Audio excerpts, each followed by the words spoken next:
සෛලීය පදනමේ තවත් පාඩමක් සමගින් තමයි ආදරණීය දරුවනේ ඔබ අප සමග එකතු වන්නේ.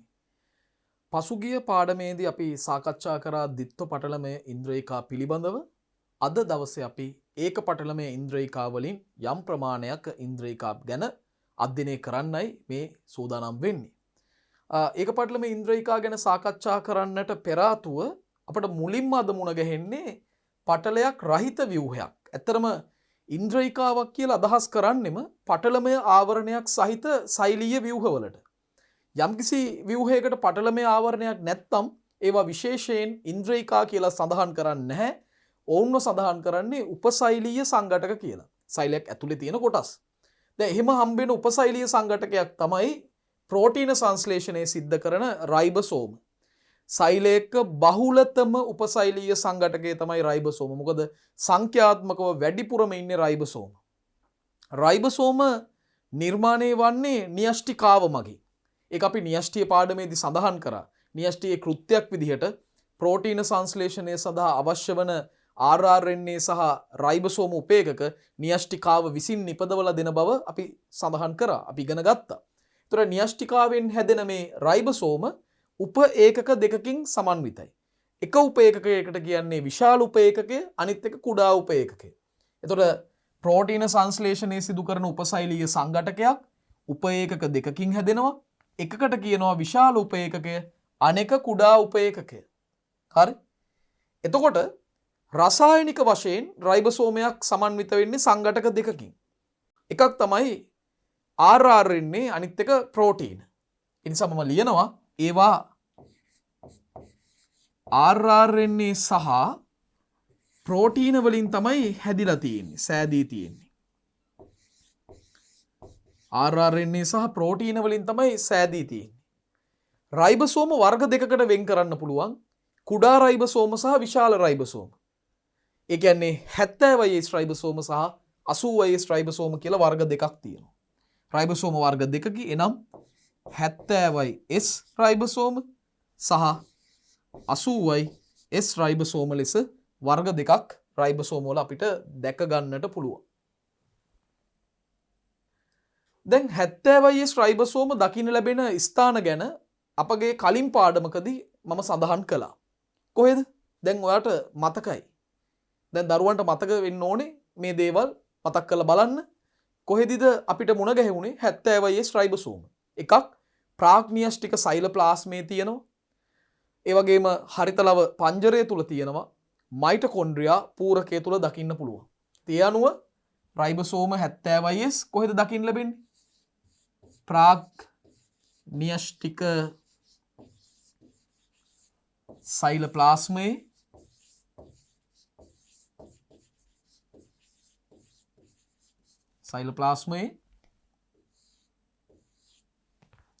ඒ වගේම මයිටොකොන්ඩ්‍රියා පූරකයේ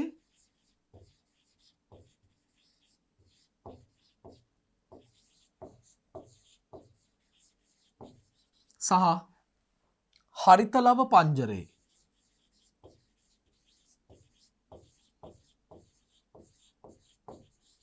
පිහිටනවා. හැබැයි දරුවනේ 80 S රයිබෝසෝම තියෙන්නේ සූන්‍යෂ්ටික සෛලවල විතරමයි. වෙන කිසිම සෛල වර්ගයක 80 S රයිබෝසෝම නැහැ. සූන්‍යෂ්ටික සෛලවල විතරමයි තියෙන්නේ. ඒ නිසා මේ කරුණ හරි වැදගත්. 80 S රයිබෝසෝම සූන්‍යෂ්ටිකයන් තුල පමණක් ඇත. මේ 80 S රයිබෝසෝම පවතින ස්වභාවය අනුව නැවත වර්ග දෙකකට බෙදනවා. එකක් තමයි නිදහස් රයිබෝසෝම, අනෙක බැඳුණු රයිබෝසෝම. පවතින ස්වභාවය අනුව 80 S රයිබෝසෝම ආකාර දෙකයි. මොනවාද? එකක් නිදහස් රයිබෝසෝම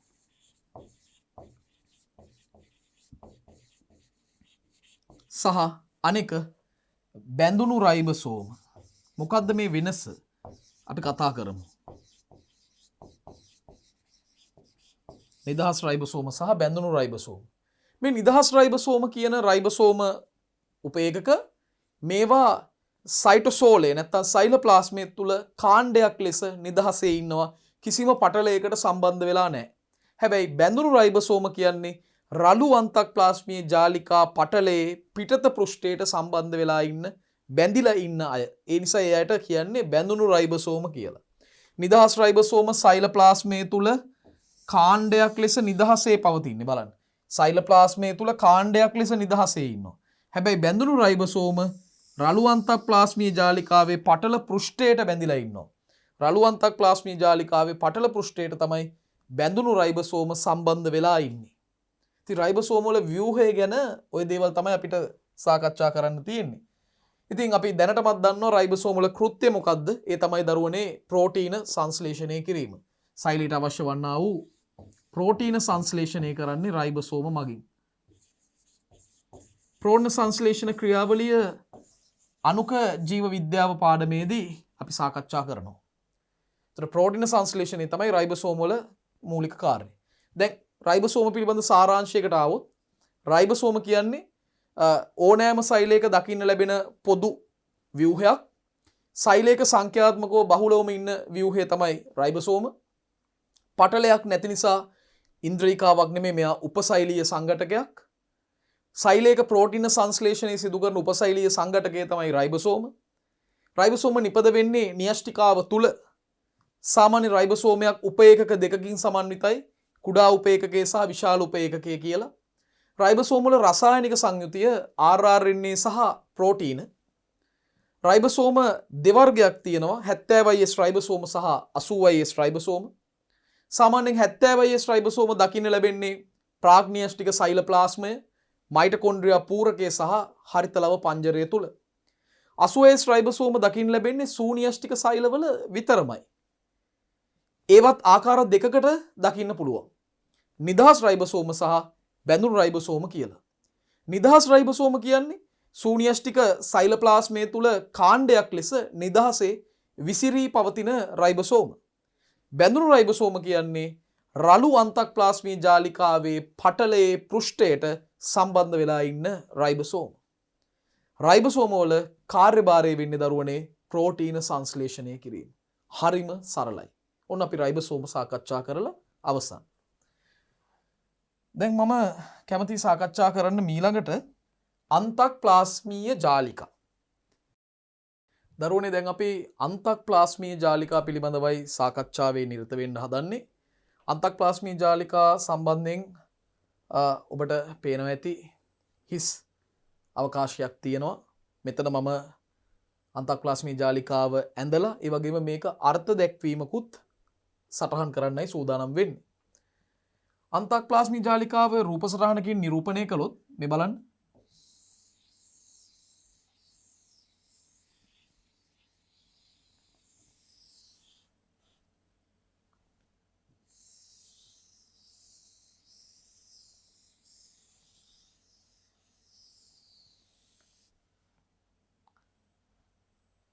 මෙන්න මේ විදිහට මේක සටහන් කරන්න පුළුවන් අපිට.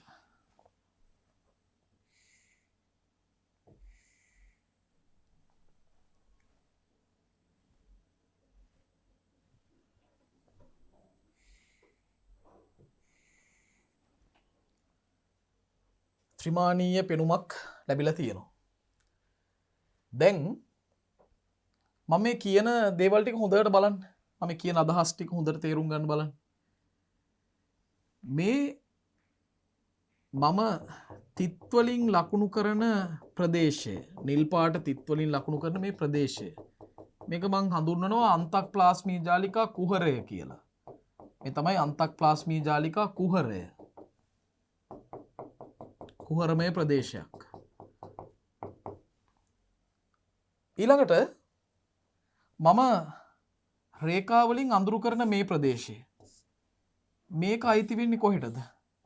මේ ප්‍රදේශය මේක අයිති වෙන්නේ සයිටෝසෝලේ නැත්තම් සෛලෝප්ලාස්මයට තමයි මේ රේඛාවලින් අඳුරු කරන ප්‍රදේශය අයිති වෙන්නේ. දැන් මම මේ අන්තක්ප්ලාස්මීය ජාලිකා කියලා පැහැදිලි කරන්න යන්නේ මේ පටලය ගැන. මේ පටලය ගැන. දැන් මේ පටලය නිසා මේ ප්‍රදේශ දෙක එකිනෙකින් වෙන් වෙලා තියෙනවා. එකිනෙකින් වෙන් වෙලා තියෙනවා මේ ප්‍රදේශ දෙක මේ පටලය නිසා. මොනවද මේ ප්‍රදේශ දෙක? එකක් තමයි සයිටෝසෝලය. මේ අඳුරු කරපු ප්‍රදේශය සයිටෝසෝලය. අනිත් ප්‍රදේශයේ මේ තිත් දාපු තිත් වලින් සටහන් කරපු අන්තක්ප්ලාස්මීය ජාලිකා කුහරය ER කුහරය ER කියන්නේ එන්ඩෝප්ලාස්මික් රෙටිකියුලම් අන්තක්ප්ලාස්මීය ජාලිකා. දැන් මේ ප්‍රදේශ දෙක වෙන් කරන පටලය ගැනයි අපි අර්ථ දක්වන්න යන්නේ. ඒ පටලය ගැන අර්ථ දක්වන්න යන්නේ. එතකොට සයිටෝසෝල පූරකය අන්තක්ප්ලාස්මීය ජාලිකා කුහරයෙන් වෙන් කරන පටලය ගැනයි මේ සාකච්ඡා කරන්නේ. එහෙම වෙන් කරන මේ පටලයෙන් සමහර අය හරියට පේන්නේ පැතලි මඩි වගේ. පැතලි මඩි. පැතලි ස්වභාවයක් ගන්න මඩියක් කියන්නේ යමක් රඳවන්න පුළුවන් බෑග් එකක් මල්ලක් වගේ අදහසක්. පැතලි මඩි. එතකොට මෙන්න මේ සමාජිකයා පැතලි මඩි වලින් සමන්විතයි. මම මෙතනින් ඇඳලා පෙන්නන්න මෙන්න මේ වගේ ස්වභාවයක් තියෙන්නේ.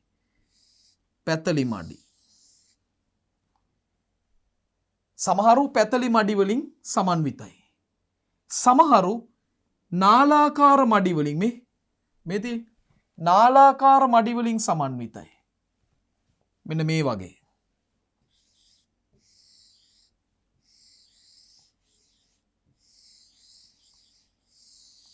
මෙන්න මේ වගේ.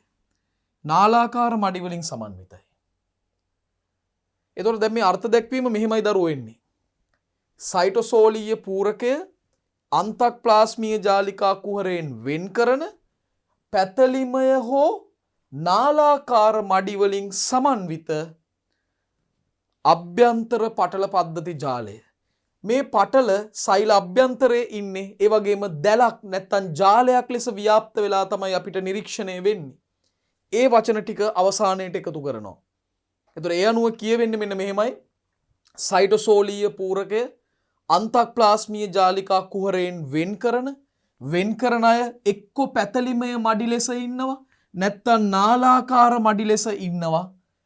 ඒ ඉන්න අයගෙන් සමන්විත වෙච්ච අභ්‍යන්තර පටල පද්ධති ජාලය සෛලයේ අභ්‍යන්තරයේ පවතින පටල වලින් සමන්විත ජාලයට තමයි කියන්නේ අන්තක්ප්ලාස්මීය ජාලිකා. මං හිතනවා දරුවෝ ඔබට මේක මනාව පැහැදිලි වෙන්න තේරුම් ගන්න ඇති කියලා.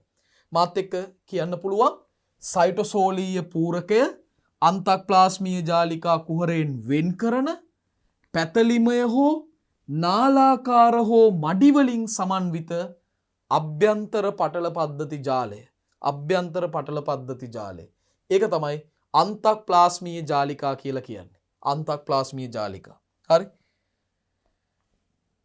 මං කැමතියි මේකේ අර්ථ දැක්වීම ඔබ හමුවේ ඉදිරිපත් කරන්න. මේ බලන්න. සයිටෝසෝලීය පූරකය අන්තක්ප්ලාස්මීය ජාලිකා අන්තක්ප්ලාස්මීය ජාලිකා කුහරයෙන් වෙන් කරන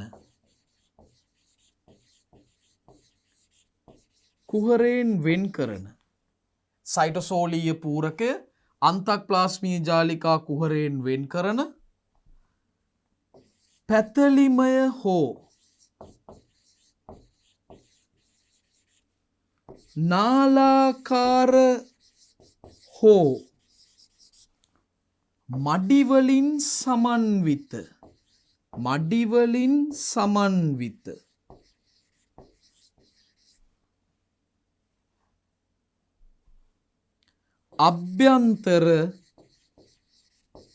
අභ්‍යන්තර පටල පද්ධති ජාලය. මෙන්න මේක තමයි අර්ථ දැක්වීම. මේ අර්ථ දැක්වීම බය නැතුව ලියන්න ඕනම විභාගයකදී ඔබට අංග සම්පූර්ණ ලකුණු හිමි වෙනවා. සයිටෝසෝලීය පූරකය අන්තක්ප්ලාස්මීය ජාලිකා කුහරයෙන් වෙන් කරන පැතලිමය හෝ නාලාකාර හෝ මඩි වලින් සමන්විත අභ්‍යන්තර පටල පද්ධති ජාලයට තමයි කියන්නේ අන්තක්ප්ලාස්මීය ජාලිකා කියලා. මේ අන්තක්ප්ලාස්මීය ජාලිකා බාහිර න්‍යෂ්ටි පටලයේ සමගත් අඛණ්ඩව පවතිනවා. හරි මේ බලන්න. අභ්‍යන්තර පටල මගින් සාධන පැතලි හෝ නාලාකාර මඩි ජාලයක්. ඒ මගින් ER කුහරය අන්තක්ප්ලාස්මී ජාලිකා කුහරය සයිටෝසෝලයෙන් වෙන් කරනවා. මගේ අර්ථ දැක්වීම තුළ මේ අදහස ගැබ් වෙලා තිබුණා. ඒ පිටත න්‍යෂ්ටි ආවරණය සමගත් අකණ්ඩයි බාහිර න්‍යෂ්ටි ආවරණය සමග බාහිර න්‍යෂ්ටි පටලය සමගත් සම්බන්ධයි. දරුවනේ අන්තක්ප්ලාස්මීය ජාලිකා දෙවර්ගයක් අපට සෛල තුල දැක ගන්න නිරීක්ෂණය කරන්න පුළුවන්. එකක් තමයි රළු අන්තක්ප්ලාස්මීය ජාලිකා rough endoplasmic reticulum. ඒ නිසා කෙටි යෙදුමෙන් RER කියලා කියනවා rough endoplasmic reticulum. අනිත් කාණ්ඩය තමයි smooth endoplasmic reticulum නැත්නම් සිනිඳු අන්තක්ප්ලාස්මීය ජාලිකා. එයාව කෙටියෙන් හඳුන්වනවා SER කියලා smooth endoplasmic reticulum. එතකොට මේ අන්තක්ප්ලාස්මීය ජාලිකා දෙවර්ගය පිළිබඳවයි ඊළඟට අපි සාකච්ඡා කරන්නේ. බලමු මොනවාද තියෙන්නේ කියලා. දැන් මම රූප සරහනක් නම් කරන්න කැමති. මෙතනදී දරුවනේ ඔබට පේනවා මේ දකින්න ලැබෙන්නේ න්‍යෂ්ටියේ තියෙන සිදුරු න්‍යෂ්ටික ජිද්‍ර න්‍යෂ්ටික ජිද්‍ර මේ සිදුරු හරහා තමයි න්‍යෂ්ටි ප්ලාස්මයත් සයිටෝසෝලයත් සම්බන්ධ වෙන්නේ. මේ න්‍යෂ්ටි ආවරණය න්‍යෂ්ටි පටල න්‍යෂ්ටි ආවරණය මෙන්න අපිට දකින්න පුළුවන් පැතලි මඩි පේනවා. ඔබට පැතලි මඩි දකින්න පුළුවන්. හරි. මේ තියෙන්නේ ER කුහරය අන්තක්ප්ලාස්මීය ජාලිකා කුහරය තමයි මේ ඇතුලෙන් ලකුණු කරලා තියෙන්නේ ER කුහරය. මේ තමයි රළු අන්තක්ප්ලාස්මීය ජාලිකා පැතලි මඩි වලින් නිර්මාණය වෙන රළු අන්තක්ප්ලාස්මීය ජාලිකා මම RER කියලා ලකුණු කරනවා. එහෙනම් මෙන්න ඉන්නවා ලකුණු කරලා නැතුව ඉන්න කෙනෙක්. මේ තමයි නාලාකාර මඩි වලින් සමන්විත සිනිඳු අන්තක්ප්ලාස්මීය ජාලිකා. දැන් රළු අන්තක්ප්ලාස්මීය ජාලිකා පැතලි මඩි වලින් සමන්විත වෙන්නේ. කුහරමය නාලාකාර මඩි වලින් සමන්විත වෙන්නේ සිනිඳු අන්තක්ප්ලාස්මීය ජාලිකා. මේ රළු අන්තක්ප්ලාස්මීය ජාලිකාවල විශේෂත්වයක් තමයි ඒ රළු අන්තක්ප්ලාස්මීය ජාලිකාවේ පිටත පෘෂ්ඨයට රයිබසෝම බැඳිලා ඉන්නවා. මතකද? අපි කතා කරේ බැඳුණු රයිබසෝම කියන්නේ මේ රයිබසෝම වලට. මේ ඉන්නේ 80S රයිබසෝම. මේ රයිබසෝම වලට තමයි බැඳුණු රයිබසෝම කියලා කියන්නේ. බැඳුණු රයිබසෝම කියලා අදහස් කරන්නේ මේ රයිබසෝම වලටම තමයි. දැන් මම රළු අන්තක්ප්ලාස්මීය ජාලිකාව ගැන සාකච්ඡා කරන්න කැමතියි. හරි? රළු අන්තක්ප්ලාස්මීය ජාලිකාව ගැන කියද්දී අපි ඇඳ ගන්න රූප සටහනක් තියෙනවනේ මෙන්න මේ විදිහට. දැන් මේ මොකද්ද? මේ පැතලි මඩි. පැතලි මඩි වලින් තමයි සමන්විත වෙලා තියෙන්නේ. ඒ වගේම මෙන්න මේ රළු අන්තක්ප්ලාස්මීය ජාලිකාවේ පටලයේ පිටත පෘෂ්ඨයට 80S රයිබසෝම බැඳිලා ඉන්නවා. බැඳුණු රයිබසෝම දකින්න පුළුවන්. මෙන්න බැඳුණු රයිබසෝම. බැඳුණු රයිබසෝම තමයි මේ තියෙන්නේ. මේ නිසාම තමයි මේ රයිබසෝම බැඳිලා ඉන්න නිසා තමයි මේකට රළු බවක් ලැබිලා තියෙන්නේ. ඒකයි මේකට රළු අන්තක්ප්ලාස්මීය ජාලිකා කියලා සලකන්නේ. දැන් මේ රයිබසෝම හැම කෙනෙක්ටම ප්‍රෝටීන නිපදවන්න පුළුවන්. ඒ නිසා මේ රයිබසෝම මගින් නිපදවන ප්‍රෝටීන මේ ER කුහරයට අන්තක්ප්ලාස්මීය ජාලිකාවේ රළු අන්තක්ප්ලාස්මීය ජාලිකාවේ කුහරයට යොමු කරනවා. රළු අන්තක්ප්ලාස්මීය ජාලිකාවේ කුහරයට යොමු කරනවා. ඒවා ඒ මඩි තුල ගබඩා වෙලා පවතිනවා. ඒ කරුණු ටික මෙතන සාකච්ඡා වෙනවා බලන්න. රළු අන්තක්ප්ලාස්මීය ජාලිකාව පැතලි මඩි වලින් සෑදී ඇත. පැතලි මඩි වලින් තමයි හැදිලා තියෙන්නේ. මේ පැතලි ස්වභාවයක් ගන්න. එහි පිටත පෘෂ්ඨයට රයිබසෝම බැඳී ඇත. එහි පිටත පෘෂ්ඨයට පැහැදිලිව රයිබසෝම බැඳිලා තියෙනවා. මේ තියෙන රයිබසෝම බැඳිලා. තුන්වෙනි කරුණත් රූපයට අදාළයි. රයිබසෝම මගින් නිපදවන ප්‍රෝටීන අන්තක්ප්ලාස්මීය ජාලිකා කුහරයට ගමන් කරයි. මේ තියෙන කුහරේ, මේ තියෙන කුහරේ, මේ තමයි ER කුහරය. මේ කුහරය ඇතුළට යොමු කරනවා. පැහැදිලි නේද? හොඳටම පැහැදිලි. මම තවත් රූප සටහනක් ගත්තා.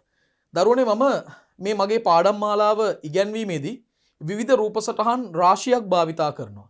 ඒක කරන්න මූලිකම හේතුව තමයි ඔබට උපරිම විශිෂ්ට දැනුමක් ලබා දීමට. ඉතින් වාර විභාගවලදී උසස් පෙළ විභාගෙදී විවිධාකාර රූප සටහන් ඔබට ලැබෙන්න පුළුවන්. අපි මේ සෑම රූප සටහනක්ම අපේ පාඩම් මාලාවට ඇතුළත් කරලා ඔබට පරිපූර්ණ දැනුමක් ලබා දෙන්නයි මේ වෑයම් කරන්නේ. එතකොට මෙන්න රළු අන්තප්ලාස්මීය ජාලිකාවට අදාළ තවත් රූප සටහන මේ ඉහළින් බලපුවාම පේන විදිහේ ස්වභාවයක් තියෙනද මේක නම් කරන්නත් පුළුවන්. අපි දන්නවා මේ ඉන්නේ එතකොට කවුද? අර බැඳුණු රයිබෝසෝම. බැඳුණු රයිබෝසෝම. නැත්තම් 80S රයිබෝසෝම.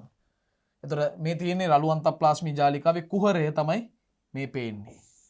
මේ ඇතුළට ගෙම්මොත් ER කුහරය. හරි. මෙතනත් ඒ විදිහට තියෙන්නේ පැතලි මඩි කියන අදහස ඔබට හොඳින් දැන් වැටහෙනවා ඇති. පැතලි මඩි. දැන් වැදගත්ම කොටසකට මම එන්න හදන්නේ සූදානම් වෙන්නේ ඒ තමයි රළු අන්තප්ලාස්මීය ජාලිකාවේ කෘත්‍යයන් ගැන සාකච්ඡා කරන්න. කෘත්‍යයන් 4ක් තියෙනවා. පළවෙනි කෘත්‍යය තමයි රයිබෝසෝම මගින් නිපදවන ප්‍රෝටීන සෛලය තුල බෙදා හරින්නේ රළු අන්තප්ලාස්මීය ජාලිකාව. හරි. සෛලය තුල බෙදා හරින්නේ ප්‍රෝටීන ටික රළු අන්තප්ලාස්මීය ජාලිකාව. කවුද මේවා හදන්නේ? රයිබෝසෝම. එහෙනම් පළවෙනිම කෘත්‍යය තමයි රයිබෝසෝම නිපදවන ප්‍රෝටීන සෛලය තුල පරිවහනය කිරීම. මම ලියනවා ඒක.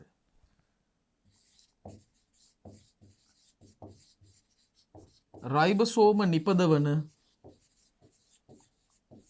ප්‍රෝටීන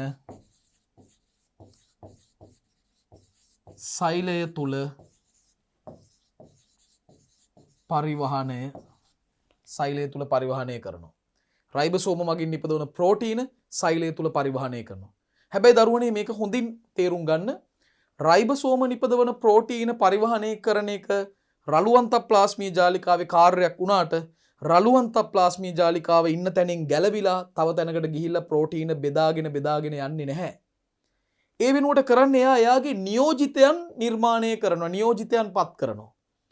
දැන් යම්කිසි නිෂ්පාදනයක් නිපදවන විශාල ආයතනයක් තියෙනවා කියලා හිතන්න.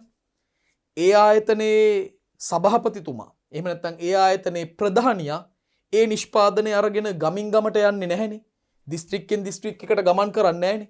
ඒ වෙනුවට අලෙවි නියෝජිතවරු පත් කරලා තියෙනවා. ඒ අලෙවි නියෝජිත මහත්මීන් තමයි ඒවා බෙදා හරින්නේ ඒ තමන්ට පැවරිච්ච දිස්ත්‍රික්කවලට, පළාත්වලට, ප්‍රදේශවලට. ඒ වගේ රළු අන්තප්ලාස්මීය ජාලිකාවත් ප්‍රෝටීන පරිවහනය සඳහා තමා විසින්ම නිර්මාණය කරනවා නියෝජිතවරුන් කීප දෙනෙක්. ඒ තමයි අපි හඳුන්වන්නේ පරිවහන ආශයිකා කියලා. එහෙමනම් නිපදවන ප්‍රෝටීන ටික පරිවහනය කිරීම සඳහා පරිවහන ආශයිකා නිපදවීමත් රළු අන්තප්ලාස්මීය ජාලිකාවේ කෘත්‍යයක්. ඒක අපි දිනනවා දෙවෙනි කෘත්‍යයට. ප්‍රෝටීන පරිවහනය සඳහා පරිවහන ආශයිකා නිපදවීම.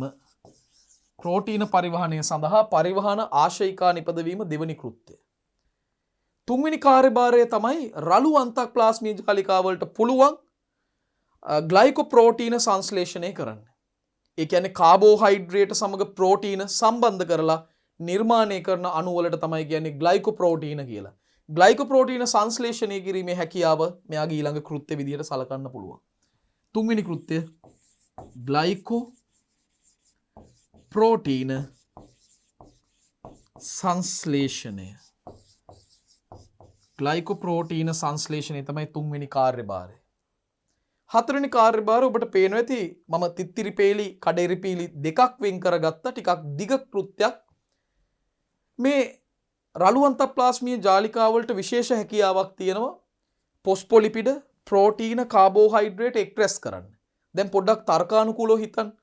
ෆොස්ෆොලිපිඩ, ප්‍රෝටීන, කාබෝහයිඩ්‍රේට් ඔය කියන සංඝටක තුන මූලික වෙලා හැදෙන විශේෂ දේ මොකද්ද? මතකද? ප්ලාස්ම පටලය.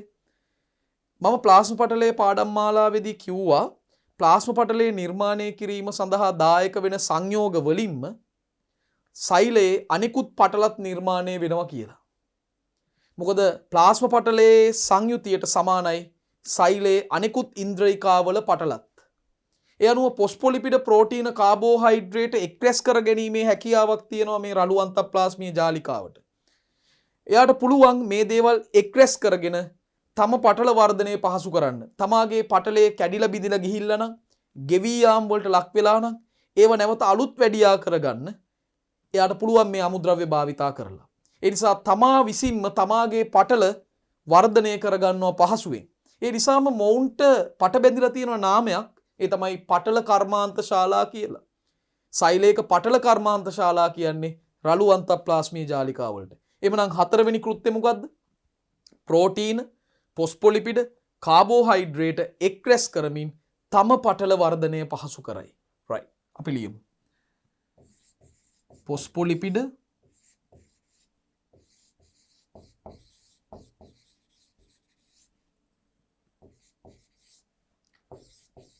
ප්‍රෝටීන, කාබෝහයිඩ්‍රේට එක් රැස් කරමින්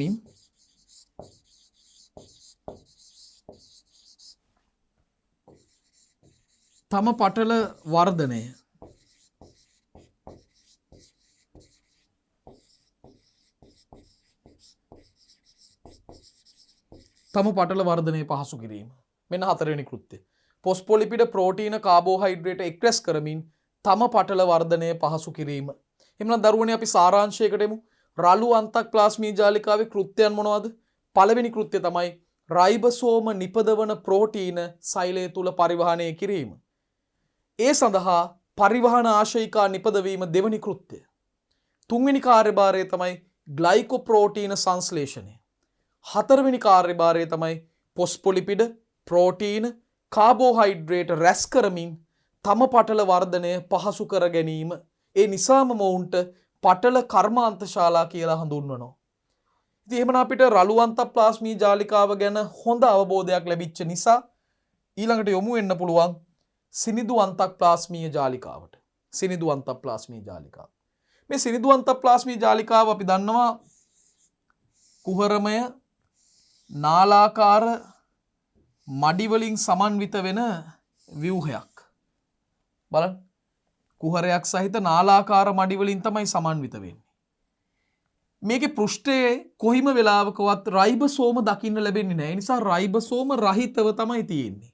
රයිබසෝම රහිතව තියෙන නාලිකාමය මඩි ජාලයක්. මේ නාලිකාමය මඩි ජාලය නාල වශයෙන් තමයි පවතින්නේ.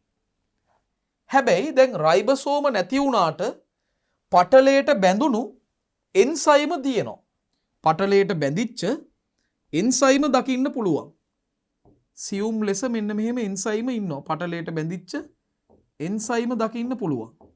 මේවා එන්සයිම. මේවා රයිබසෝම නෙමෙයි. තව වැදගත් දෙයක්, විශේෂ දෙයක් මම කියන්නම් දරුවනේ. මේ එන්සයිම වල කාර්යභාරය තමයි ලිපිඩ සංශ්ලේෂණ ක්‍රියාවලිය උත්ප්‍රේරණය කරන එක. ඇත්තරම මේ සිනිඳු අන්තප්ලාස්මීය ජාලිකාවේ පටලයට බැඳිලා ඉන්නේ ලිපිඩ සංශ්ලේෂණය උත්ප්‍රේරණය කරනු ලබන විවිධාකාර එන්සයිම්. හරි? මොකද මේ එන්සයිම් වලින් කරන්නේ ලිපිඩ සංශ්ලේෂණ ක්‍රියාවලිය උත්ප්‍රේරණය කිරීම. හරි. එවනම් සිනිඳු අන්තප්ලාස්මීය ජාලිකාව ගැන මූලික ව්‍යුහමය ලක්ෂණ ගැන අපි සාකච්ඡා කරා. ඊළඟට අපිට යොමු වෙන්න පුළුවන් සිනිඳු අන්තප්ලාස්මීය ජාලිකාවේ කෘත්‍යයන් මොනවද කියන්නේ. රළු අන්තප්ලාස්මීය ජාලිකාවටත් වඩා වැඩි කෘත්‍යයන් ප්‍රමාණයක් සිනිඳු අන්තප්ලාස්මීය ජාලිකාවේ දකින්න පුළුවන්.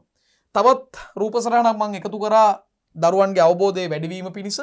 එතකොට මේ තමයි සිනිඳු අන්තප්ලාස්මීය ජාලිකා. මේ තියෙන්නේ උඩින් බලනකොට නිරීක්ෂණය කරනකොට පේන විදිහ. අන්වික්ෂීය නිරීක්ෂණයකදී දකින්න පුළුවන් විදිහ. හරි? එතකොට මේ අයගේ විශේෂත්වය තමයි මේ අයගේ පටලයේ පිටත පෘෂ්ඨයේ රයිබසෝම පිහිටීමක් දකින්න ලැබෙන්නේ නැහැ.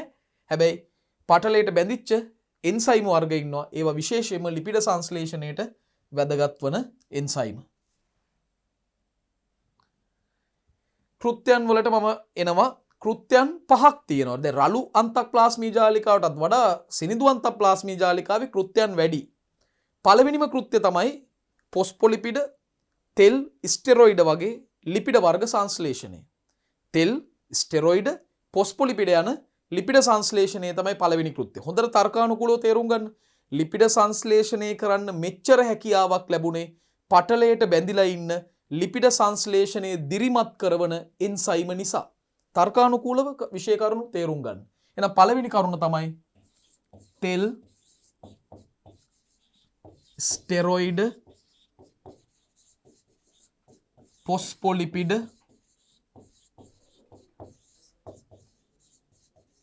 යන ලිපිඩ සංශ්ලේෂණය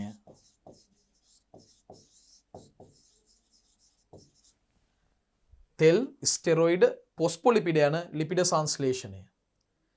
දෙවනි කෘත්‍ය ගොඩක් අයට අපහැදිලි වෙන කෘත්‍යයක් මේක. කාබෝහයිඩ්‍රේට පරිවෘතිය සිදු කිරීම. කාබෝහයිඩ්‍රේට පරිවෘතිය. මොකද මේ කාබෝහයිඩ්‍රේට පරිවෘතිය කියන්නේ? දැන් කාබෝහයිඩ්‍රේට සෛලයක් තුල සහභාගී වන ප්‍රතික්‍රියාවලට අපිට කියන්න පුළුවන් කාබෝහයිඩ්‍රේට වල පරිවෘත්තීය ප්‍රතික්‍රියා කියලා. ඒ පරිවෘත්තීය ප්‍රතික්‍රියා පාලනය කරන්න යාමනය කරන්න හැකියාවක් මෙයාට තියෙනවා සිනිඳු අන්තප්ලාස්මීය ජාලිකාවල.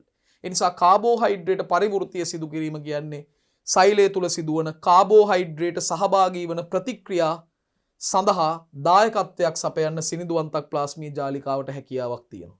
මගේ දෙවනි කෘත්‍යය කාබෝහයිඩ්‍රේට පරිවෘත්තීය. කාබෝහයිඩ්‍රේට පරිවෘත්තීය සිදු කිරීම.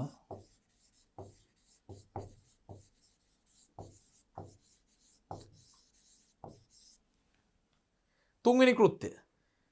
දැන් මෙතනදී රළු අන්තප්ලාස්මීය ජාලිකාවට සමාන කෘත්‍යයක්. මොකද තෙල් ස්ටෙරොයිඩ පොස්පොලිපිඩ වගේ ලිපිඩ වර්ග සංශ්ලේෂණය කරලා විතරක් ප්‍රමාණවත් වෙන්නේ නැහැ. ඒ සංශ්ලේෂිත ද්‍රව්‍ය සෛලය තුල පරිවහනය කරන්න ඕනේ. ඒ සඳහා පරිවහන ආශයිකා නිපදවන්න ඕනේ. ඒක තමයි තුන්වෙනි කෘත්‍යය. සංශ්ලේෂිත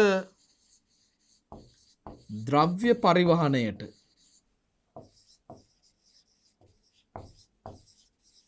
පරිවහන ආශයිකා නිපදවීම. පරිවහන ආශයිකා නිපදවීම. දරුවනේ සිනිඳු අන්තප්ලාස්මීය ජාලිකා බහුලව ඉන්න සෛල වර්ගයක් තමයි මේ අක්මා සෛල. අක්මා සෛලවල සිනිඳු අන්තප්ලාස්මීය ජාලිකා බෙහෙවින් ඉන්නවා. ඒකට හේතුව අක්මාව තමයි අපේ ශරීරයේ ප්‍රධාන විෂහරණ අවයවය. මොකද මේ විෂහරණ අවයවය කියන්නේ? අපි ශරීරගත කරගන්න පැනඩෝල් පෙත්තේ ඉඳලා යම්කිසි පුද්ගලයෙක් ශරීරගත කරගන්න ඇල්කොහොල් මද්‍යසාර දක්වා මේ සියලුම සංඝටකවල පවතින විෂ ද්‍රව්‍ය සියල්ල බිඳහෙලීම සිදු කරනු ලබන්නේ අක්මාවේ අක්මා සෛලවලින්.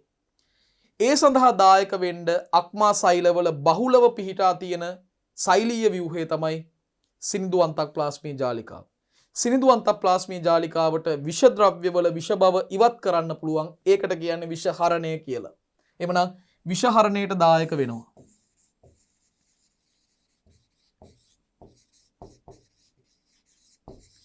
විෂහරණයට දායක වෙනවා.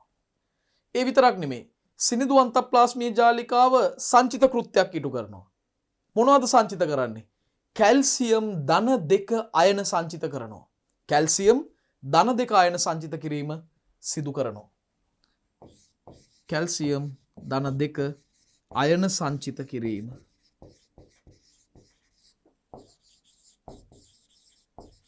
එමනම් දරුවනේ මෙන්න කෘත්‍යයන් ටික අපි සාරාංශගත කරගමු. සිනිඳු අන්තප්ලාස්මීය ජාලිකාවෙන් කෘත්‍යයන් 5ක් ඉෂ්ට වෙනවා. තෙල් ස්ටෙරොයිඩ පොස්පොලිපිඩ යන ලිපිඩ සංශ්ලේෂණය කරනවා. කාබෝහයිඩ්‍රේට පරිවෘතිය සිදු කරනවා. සංශ්ලේෂිත ද්‍රව්‍ය පරිවහනයට පරිවහන ආශයිකා නිපදවනවා. විෂහරණයට දායක වෙනවා. අවසාන වශයෙන් කැල්සියම් ධන 2 අයන සංචිත කිරීම සිදු කරනවා. එhmenan අපිට ඊළඟ සෛලීය ව්‍යුහයට යොමු වෙන්න පුළුවන්. ගොල්ගි උපකරණය. ප්‍රංශ ජාතික විද්‍යාඥයෙක් වෙච්ච කැමිලෝ ගොල්ගි මහත්මයා විසින් සොයාගත්ත සෛලීය ඉන්ද්‍රියිකාව තමයි ගොල්ගි උපකරණය. වරින් වර විවිධ විෂය නිර්දේශවලදී මේ නම විවිධාකාර ලෙස හැඳින්වුවා. එක වතාවකදී ගොල්ගි දේහ කියනවා. තවත් වතාවකදී ගොල්ගි සංකීර්ණ කියනවා. ඔබේ විෂය නිර්දේශය තුල ගොල්ගි උපකරණය කියන නම භාවිතා වෙනවා. කෙසේ වුණත් මේ ගොල්ගි උපකරණය කියලා අදහස් කරන්නේ පැතලි මඩි හෝ ආශ එක මත එක පිහිටි ගොනුවක්. ගොනුවක් කියන්නේ සමූහයක්. පැතලි මඩි හෝ ආශ කියන්නේ ගෝලාකාර ව්‍යුහ. ඒවා එක මත එක පිහිටීමෙන් නිර්මාණය වන ගොනුවක් සමූහයක් තමයි ගොල්ගි උපකරණය කියන්නේ. එහෙනම් මේක තමයි ගොල්ගි උපකරණයේ අර්ථ දැක්වීම. ගොල්ගි උපකරණය කියන්නේ මොකද්ද? පැතලි මඩි හෝ ආශ එක මත එක පිහිටි ගොනුවක්. පැතලි මඩි හෝ ආශ එක මත එක පිහිටි ගොනුවක් තමයි ගොල්ගි උපකරණය කියන්නේ. දැන් මේ ගොල්ගි උපකරණයක පැහැදිලිව දකින්න පුළුවන් ඇතුළත සහ පිටත කියලා පෘෂ්ඨ දෙකක්. එහෙම නැත්නම් කෙනෙක්ට කියන්න පුළුවන් මුහුණක් දෙකක් දකින්න පුළුවන්. මේ ඇතුළත මුහුණතට කියන්නේ සිස් මුහුණත කියලා, පිටත මුහුණතට කියන්නේ ට්‍රාන්ස් මුහුණත කියලා මුහුණක් දෙකක් පැහැදිලිව තියෙනවා. ඇතුළත මුහුණත සිස් මුහුණත කියලා කියනවා. පිටත මුහුණත ට්‍රාන්ස් මුහුණත ලෙස හඳුන්වනවා. දැන් මේ සිස් ට්‍රාන්ස් මුහුණත් වලින් මොකද්ද වෙන්නේ? ඒක ගැනත් අපි සාකච්ඡා කරමු. මම රූප සටහනකිනුත් මේ දේ ඔබට පෙන්වන්නම්. දැන් මේ සිස් මුහුණත විශේෂයෙන්ම අන්තක්ප්ලාස්මීය ජාලිකා වලට සමීපව තමයි සිස් මුහුණත පවතින්නේ. ඒ නිසා අන්තක්ප්ලාස්මීය ජාලිකා වලින් පිට කරන බැහැර කරන අර පරිවහන ආශයිකා තියෙනවනේ. ඒ පරිවහන ආශයිකා සිස් මුහුණත මගින් ලබා ගන්නවා. එහෙනම් සිස් මුහුණතේ කාර්යභාරය තමයි අන්තක්ප්ලාස්මීය ජාලිකා වලට සමීපව සිටමින් අන්තක්ප්ලාස්මීය ජාලිකා වලින් පැමිණෙන ඒ පරිවහන ආශයිකා ලබා ගැනීම. මම මෙතන ඒක ලියන්න කැමතියි. සිස් මුහුණතේ සිස් මුහුණත ER වලට සමීපව සිට ER කියන අන්තක්ප්ලාස්මීය ජාලිකා. සිස් මුහුණත ER වලට සමීපව සිටමින් ER වලින් පැමිණෙන ආශයිකා ලබා ගනී. සිස් මුහුණත ER වලට සමීපව සිටමින් ER වලින් පැමිණෙන ආශයිකා ලබා ගන්නවා. එතකොට ට්‍රාන්ස් මුහුණතෙන් මොකද්ද කරන්නේ? ට්‍රාන්ස් මුහුණතෙන් කරන්නේ ශ්‍රාවී ආශයිකා ලෙස හඳුන්වන ආශයිකාවන් ඊතා කුඩා නෙරුම් නැත්තම් අංකුර ලෙස පැන නැගිලා පස්සේ ඒවා ක්‍රමයෙන් විශාල වෙලා වර්ධනය වෙලා සෛලේ අනෙක් පැත්තට ශ්‍රාවී ආශයිකා ලෙස නිදහස් වෙලා ගමන් කරනවා.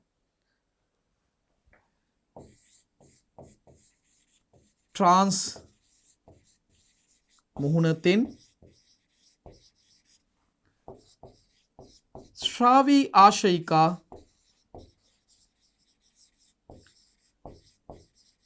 අංකුර ලෙස පැන නැගී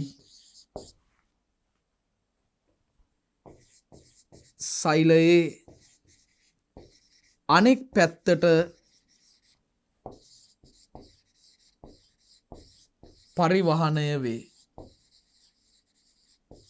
පරිවහනය වේ. දැන් ගොල්ගි සංකීර්ණ බහුලවම දකින්න පුළුවන්. එහෙමනම් ශ්‍රාවී සෛල වල තමයි ගොල්ගි සංකීර්ණ බහුලව අපිට දකින්න ලැබෙන්නේ. යම්කිසි ශ්‍රාවයක් නිකුත් කරන සෛලවල ගොල්ගි සංකීර්ණ බහුලයි. මොකද ඒ ශ්‍රාවයක් නිකුත් කරන සෛලවල නිරන්තරයෙන්ම ශ්‍රාවී ආශයිකා නිපද වෙනවා. ඒ නිසා ගොල්ගි සංකීර්ණ ශ්‍රාවී සෛලවල බහුලව මුණ ගැහෙනවා. දැන් ඔබට සිස් මුහුණත ට්‍රාන්ස් මුහුණත ගැන ගැටලුවක් තියෙනවා නම් මම මේ ගැටලුව निराකරණය කරන්නයි මේ රූප සටහන තෝරගත්තේ. දැන් මේ තමයි සිස් මුහුණත. දෙන්න මීට සමීපව තමයි ER ඉන්නේ. අන්තක්ප්ලාස්මීය ජාලිකා මේ හරියින් තමයි එතකොට ඉන්නේ. සිස් මුහුණත. එහෙනම් ඊට ප්‍රතිවිරුද්ධ මුහුණත මේ තමයි ට්‍රාන්ස් මුහුණත. ට්‍රාන්ස් මුහුණත තමයි මේ තියෙන්නේ. දැන් අපි දන්නවා ට්‍රාන්ස් මුහුණතෙන් මේ බලන්න ශ්‍රාවී ආශයිකා අංකුර ලෙස පැන නගිනවා. පොඩි නෙරුම් විදියට පැන නැගිලා ඒකේ මේ ශ්‍රාවී ආශයිකා තුලට එකතු වෙන්න ඕන රසායනික ද්‍රව්‍ය එකතු වෙලා ප්‍රසාරණය වෙලා මෙන්න ගැලවෙනවා. එහෙනම් මේ තියෙන්නේ ශ්‍රාවී ආශයිකා. මෙන්න ශ්‍රාවී ආශයිකා. ට්‍රාන්ස් මුහුණතින් ශ්‍රාවී ආශයිකා අංකුර ලෙස පැන නැගිලා සෛලේ අනෙක් පැත්තට ගමන් කරනවා. හැබැයි මේ තියෙන්නේ ER වලින් එන පරිවහන ආශයිකා.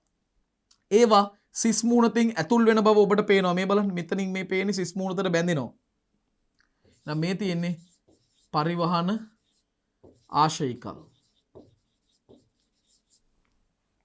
පරිවහනාශයිකා. පැහැදිලිද? හරි. එතකොට පරිවහනාශයිකා සිස් මුහුණතෙන් ඇතුල් වෙලා සම්බන්ධ වෙනවා. ශ්‍රාවී ආශයිකා ට්‍රාන්ස් මුහුණතෙන් ගැලවිලා අංකුර ලෙස පැන නැගිලා පසුව ගැලවී ඉවත් වෙලා සෛලය අනෙක් පැත්තට ගමන් කරනවා. මේක තමයි මේ ගොල්ගි උපකරණයේ සිස් ට්‍රාන්ස් මුහුණත්වල ස්වභාවය සහ එහි ක්‍රියාකාරීත්වය. දැන් මම ඊළඟට යොමු වෙන්න කැමති දරුවනේ ගොල්ගි උපකරණයෙන් ඉටුවන කෘත්‍යයන් තුනක් වෙනවම තියෙනවා. පළවෙනි කෘත්‍ය ඒ කෘත්‍ය ඇතුළේ තියෙනවා කෘත්‍යයන් තුනක්. නමුත් ඒක තනි කෘත්‍යයක් විදිහට අපි සලකන්නේ. ද්‍රව්‍ය එක්රැස් කිරීම කරනවා. ඊට පස්සේ ඒ ද්‍රව්‍ය අසුරාලීම කරනවා. අපි කියන්නේ පැකට් බවට පත් කරනවා, බෝතල් වලට දානවා, ඒ වගේ අසුරාලීමක් කරනවා. ඉන්පසු එය බෙදා හරිනවා. එතකොට ද්‍රව්‍ය රැස් කිරීම, අසුරාලීම සහ බෙදා හැරීම සිදු කරනවා. ද්‍රව්‍ය එක්රැස් කිරීම, අසුරාලීම, බෙදා හැරීම. ඒක තනි කෘත්‍යයක්.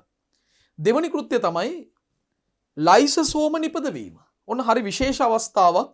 මෙතෙක් අපිට මුණ ගැහුන්නේ ඉන්ද්‍රියිකාවකින් තව ඉන්ද්‍රියිකාවක් නිර්මාණය කරනවා. සෛලීය ඉන්ද්‍රියිකාවක් අපි දන්න කියන නමකින්. නමුත් මෙතන ඔන්න මුල්වරට මුණ ගැහෙනවා ගොල්ගි උපකරණය තමයි ලයිසසෝම නිර්මාණය කරන්නේ. ඒ අනුව ලයිසසෝම සම්භවය වන්නේ ගොල්ගි උපකරණයෙන් කියලා කියන වගන්තිය හරියටම හරි.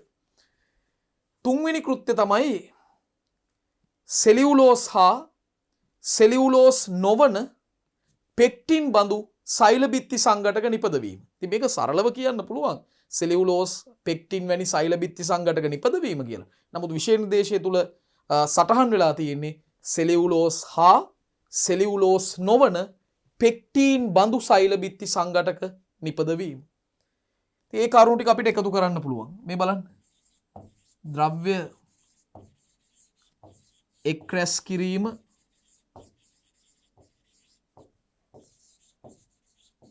අසුරාලීම හා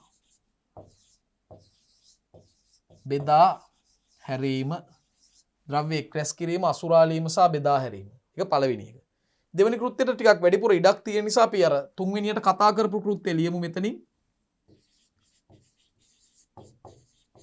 සෙලියුලෝස් හා සෙලියුලෝස් නොවන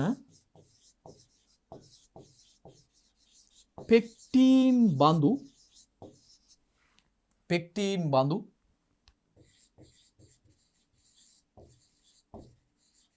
සෛල බිත්ති සංඝටක නිපදවීම. සෙලියුලෝස් හා සෙලියුලෝස් නොවන පෙක්ටින් බඳු සෛල බිත්ති සංඝටක නිපදවීම. තුන්වෙනි කෘත්‍ය තමයි ලයිසසෝම නිපදවීම.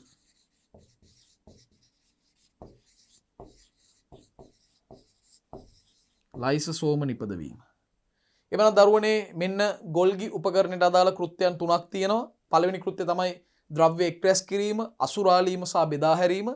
දෙවනි කෘත්‍ය සෙලියුලෝස් හා සෙලියුලෝස් නොවන පෙක්ටින් බඳු සෛල බිත්ති සංඝටක නිපදවීම සහ තුන්වෙනි එක ලයිසසෝම නිපදවීම. ලයිසසෝම නිපදවීම. ඒ අනුව ගොල්ගි උපකරණය පිළිබඳ අපගේ සාකච්ඡාව මින් අවසන් වෙනවා. හරි. දරුවනේ එහෙමනම් අද පාඩමේ ප්‍රශ්නාවලිය සාකච්ඡා කිරීමටයි මම ඊළඟට යොමු වෙන්නේ. අද අපි මේ පාඩම තුලදී කතා කරා රයිබෝසෝම, අන්තක්ප්ලාස්මීය ජාලිකා සහ ගොල්ගි උපකරණය කියන ඉන්ද්‍රියකා නැත්නම් උපසෛලීය සංඝටක පිළිබඳව. ඒ ඇසුරෙන් සකස් කරපු කෙටි ප්‍රශ්න කීපයක් දැන් සාකච්ඡා කරමු. පළමු ප්‍රශ්නය රයිබෝසෝම දෙවර්ගය නම් කරන්න, ඒවා පිහිටන ස්ථාන ඉදිරියෙන් ලියන්න. right. රයිබෝසෝම දෙවර්ගය පළවෙනි එක්කෙනා 70S රයිබෝසෝම. 70S රයිබෝසෝම. 70S රයිබෝසෝම වල පිහිටීම් තුනක් තියෙනවා. ප්‍රාග්නියස්ටික සෛලප්ලාස්මය තුල පවතිනවා. මයිටොකොන්ඩ්‍රියා පූරකය තුල පවතිනවා. හරිත ලව පංජරය තුල පවතිනවා. එන ඒ ස්ථාන තුන ලියමු. ප්‍රාග්නියස්ටික සෛලප්ලාස්මය,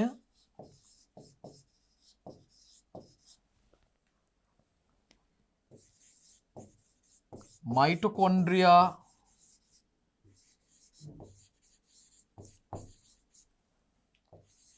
පූරකය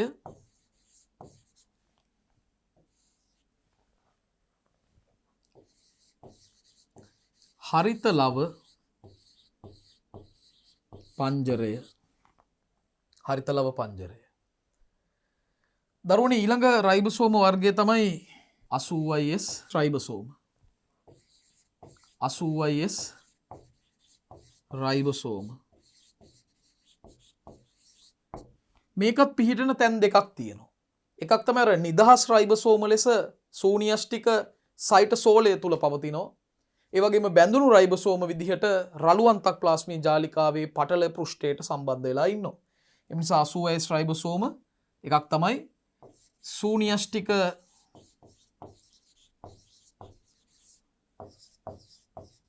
සයිලෝප්ලාස්මේ නැත්නම් සයිටෝසෝලේ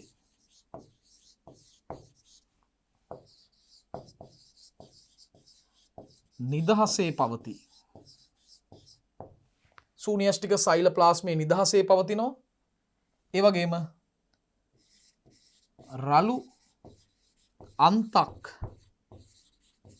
ප්ලාස්මීය ජාලිකාවේ පටල පෘෂ්ඨයට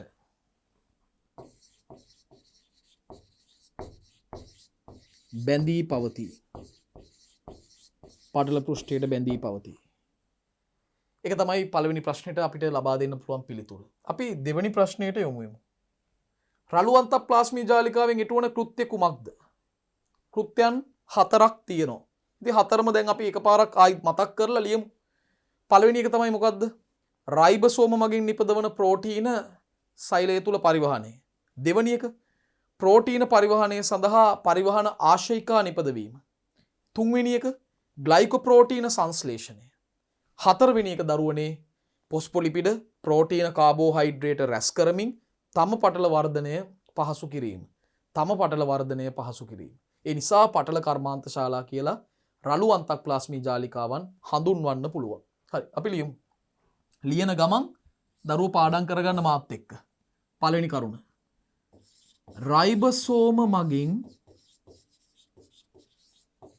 රයිබසෝම මගින් නිපදවන ප්‍රෝටීන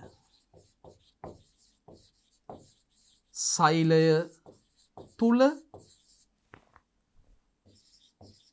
පරිවහනය. රයිබසෝම මගින් නිපදවන ප්‍රෝටීන සෛලය තුල පරිවහනය කිරීම. දෙවැනි කෘත්‍ය තමයි ප්‍රෝටීන පරිවහනයට පරිවහන ආශයිකා නිපදවීම. ප්‍රෝටීන පරිවහනයට පරිවහන ආශයිකා නිපදවීම. තුන්වෙනි කෘත්‍ය ග්ලයිකෝ ප්‍රෝටීන සංශ්ලේෂණය. ග්ලයිකෝප්‍රෝටීන සංශ්ලේෂණය. හතරවෙනි කෘත්‍ය ටිකක් දිගම කෘත්‍ය. කොහොමද ලියන්නේ? පොස්පොලිපිඩ ප්‍රෝටීන කාබෝහයිඩ්‍රේට රැස් කරමින්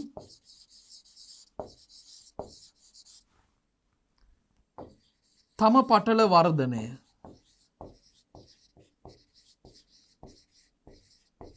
පහසු කිරීම. තම පටල වර්ධනය පහසු කිරීම. මේ තමයි රළු අන්තප්ලාස්මී ජාලිකාවෙන් ඉටුවන කෘත්‍යයන් ටික. එමනම් දරුවෝ අපි ඊළඟ ගැටලුවට යමු.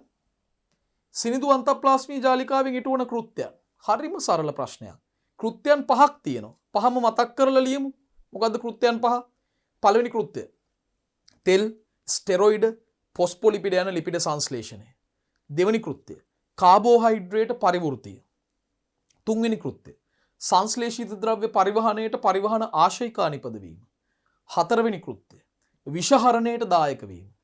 පස්වෙනි කෘත්‍ය කැල්සියම් ධන 2 අයන සංචිත කිරීම. කැල්සියම් ධන 2 අයන සංචිත කිරීම. එමු අපි ලියමු. පළවෙනි කෘත්‍යය තෙල් ස්ටෙරොයිඩ් පොස්පොලිපිඩ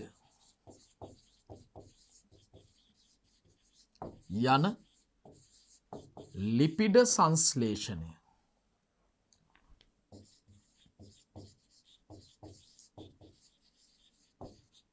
දෙවනි කෘත්‍යය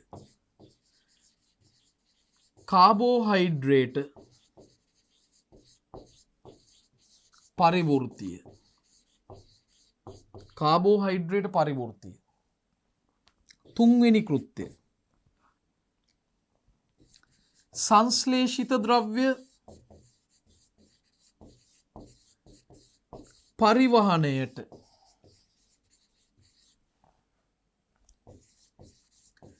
පරිවහන ආශයිකා නිපදවීම.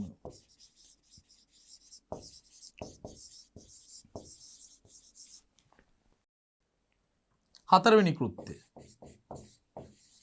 විෂහරණයට දායක වීම.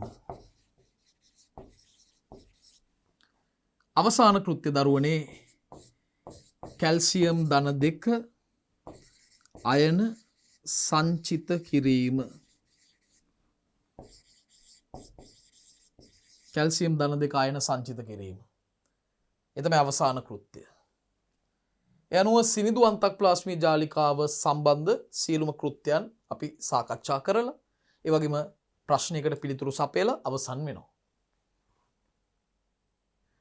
අද දවසේ මේ පාඩමේ අපි සාකච්ඡා කරන අවසාන ප්‍රශ්නය. ඒ තමයි ගොල්ගි උපකරණයේ මුහුණත් දෙක නම් කරන්න. එම මුහුණත් මගින් ඉටුවන කෘත්‍ය මොකක්ද කියලා ලියන්න. ඉතින් හරිම සරලයි. එක මුහුණතක් තමයි සිස් මුහුණත. සිස් මුහුණත. සිස් මුහුණතෙන් කරන්නේ මොකද්ද? ER වලට ඒ කියන්නේ අන්තක්ප්ලාස්මී ජාලිකා වලට සමීපව සිටමින් අන්තප්ලාස්මී ජාලිකා වලින් පැමිණෙන ආශයිකා ලබා ගන්නවා. අර පරිවහන ආශයිකා ලබා ගන්නවා. ER වලට සමීපව සිටමින් ER වලින් ER කියන අන්තක්ප්ලාස්මී ජාලිකා ER වලින් පැමිණෙන ආශයිකා ලබා ගැනීම. ER වලින් පැමිණෙන ආශයිකා ලබා ගැනීම. ඒ සිස් මුහුණත. අනෙත් මුහුණත මොකද්ද? අනෙත් මුහුණත දරුවෝ ට්‍රාන්ස් මුහුණත. ට්‍රාන්ස් මුහුණත. දැන් ට්‍රාන්ස් මුහුණතේදී මොකද්ද වෙන්නේ? ට්‍රාන්ස් මුහුණතේදී වෙන්නේ ශ්‍රාවී ආශයිකා අංකුර ලෙස පැන නැගී සෛලයේ අනෙක් පැත්තට අනෙක් දිශාවට ගමන් කිරීම. ශ්‍රාවී ආශයිකා අංකුර ලෙස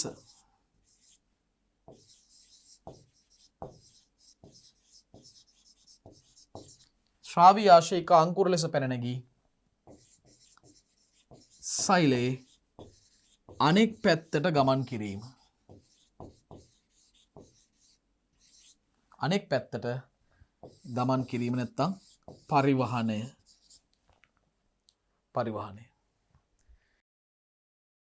එහෙමනම් දරුවනේ අද පාඩමේදී අපි සාකච්ඡා කරා රයිබසෝම, රළු අන්තක්ප්ලාස්මී ජාලිකා, සිනිදු අන්තක්ප්ලාස්මී ජාලිකා සහ ගොල්ගි උපකරණය පිළිබඳ. මේ ඉන්ද්‍රියකා සහ උපසෛලීය සංඝටක පිළිබඳ ඉහළම කරුණු ප්‍රමාණයක් සාකච්ඡා කරලා උසස් පෙළ මට්ටමේදී ලබා දිය යුතු පූර්ණ දැනුමක් ඔබ වෙත දැන් මං ලබා දුන්නා. එhmenan අපි ඊළඟ පාඩමේදී තවත් ශෛලීය ඉන්ද්‍රියකා කීපයක් සමගින් හමු වෙමු.